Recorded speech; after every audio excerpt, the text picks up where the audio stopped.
Halo, assalamualaikum warahmatullahi wabarakatuh. Kembali lagi bersama saya Andi Rafli Suradi di Bumi Lasura. Pada episode kali ini kita akan membahas kisah Karaeng Samarluka, Raja Makassar yang menaklukkan Asia Tenggara. Namun sebelumnya jangan lupa subscribe agar tidak ketinggalan video menarik lainnya.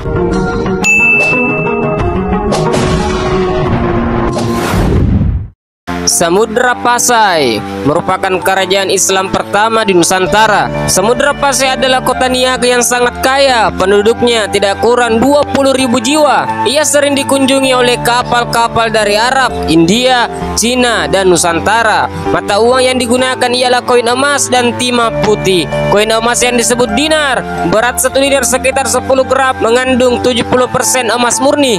Bentuknya bulat dengan diameter 5 fen, ukuran resmi 1,6 cm dan beratnya 3 fen 3 li, sekitar 9 desigram. 74 tahun sebelum kedatangan Samarluka, seorang pengembara muslim dari Maroko, Ibnu Battuta, yang sedang dalam perjalanan keliling dunia menuju Cina, singgah di sana pada April 1346 yang saat itu dipimpin oleh Sultan Malik Al-Sahir 1297 hingga 1326, dan negeri itu memiliki tamadun, peradaban, dan hubungan luar negeri yang baik.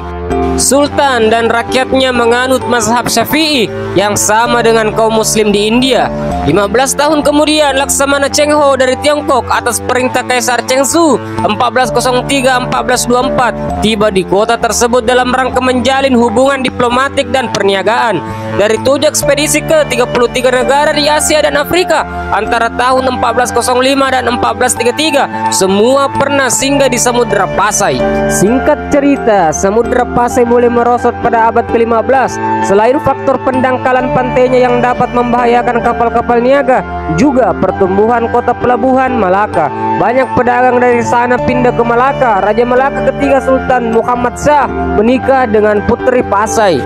Peran Samudra Pasai pun digantikan oleh Malaka sebagai pusat perdagangan dan syiar Islam di Asia Tenggara. Dengan demikian dapat dipahami konteks dan motif penyerangan Samarluka ke Malaka dan Pasai. Meskipun ia tampak begitu perkasa, namun Valentin tidak menjelaskan lebih lanjut mengenai dirinya kecuali disebut sebagai Raja Makassar. Petualangan Samarluka tercatat dalam Mustanus Salatin atau sejarah Melayu yang disusun pada awal abad ke-17. Dalam sumber itu disebutkan ada sebuah negeri di tanah Mangkasar atau Makassar, Balului namanya. Terlalu besar kerajaannya, segala negeri takluk kepadanya. Rajanya bernama Mejokok. Ia mempunyai 7 orang anak. Putri yang tertua melahirkan seorang putra, Karaeng Samarluki atau Samarluka. Saat tumbuh dewasa, Samarluka sangat berani dan perkasa. Ia ingin meminang adik bungsu ibunya yang sangat cantik. Ibunya tidak setuju dan berkata kepadanya bahwa jika ingin beristri dengan perempuan yang baik parasnya, maka pergilah ke ujung tanah untuk mencari perempuan yang serupa. Dengan 200 kapal, Samarluka berlayar dari pantai Makassar untuk mengalahkan semua negeri di bawah angin ini, sekarang Asia Tenggara. Negeri yang pertama didatangi adalah Tanah Jawa. Karena tidak ada yang berani melawan, maka ia menuju perairan ujung tanah atau semenanjung Malaka. Dia merusak segala teluk rantau Malaka. Berita tentang aksinya diketahui oleh Sultan Malaka, Mansur Shah. Sultan kemudian memerintahkan kepada laksamananya untuk menghadapi Raja Makassar itu. Maka setelah bertemu dengan kelengkapan Makassar lalu berperang berlanggar-langgaran, rupanya panah dan sumpitnya seperti mana hujan yang lebat. Pasukan Malaka cukup kuat sehingga mereka terpaksa pergi. Namun banyak orang Malaka terbunuh akibat sumpitan orang Makassar. Pasukan Samarluka berlayar menuju Sumatera untuk menaklukkan Samudra Pasai. Sultan pun memerintahkan Raja Kenayan menghadapi Samarluka. Pertempuran terjadi di Teluk Terni, Panglima. Pasukan ini tampak lebih kuat dibandingkan Laksamana Malaka. Setelah itu Samarluka dan pasukannya pun meninggalkan perairan Selat Malaka dan kembali ke Makassar. Aktivitas pelayaran dan perniagaan di 2 kota muslim itu pun kembali ramai. Lalu Makassar yang mana dimaksud oleh Valentin dan sejarah Melayu?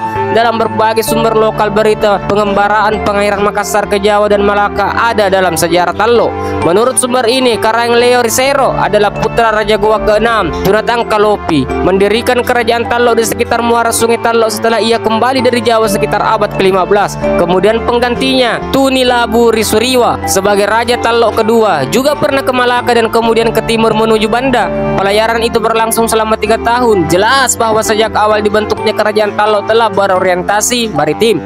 Kerajaan Goa sendiri baru memfokuskan diri pada sektor perdagangan maritim pada awal abad ke-16 dalam masa pemerintahan Raja ke-9 Karai Tumaparisi Kallona 1512 hingga 1548. Raja inilah yang menyatukan kembali Goa dan Tallo. Semula berpisah pada masa 2 raja sebelumnya sebagai kerajaan kembar Goa Tallo, seperti termaktub dalam ungkapan 2 raja 1 rakyat. Dalam sumber asing kerajaan kembar itu disebut Makassar.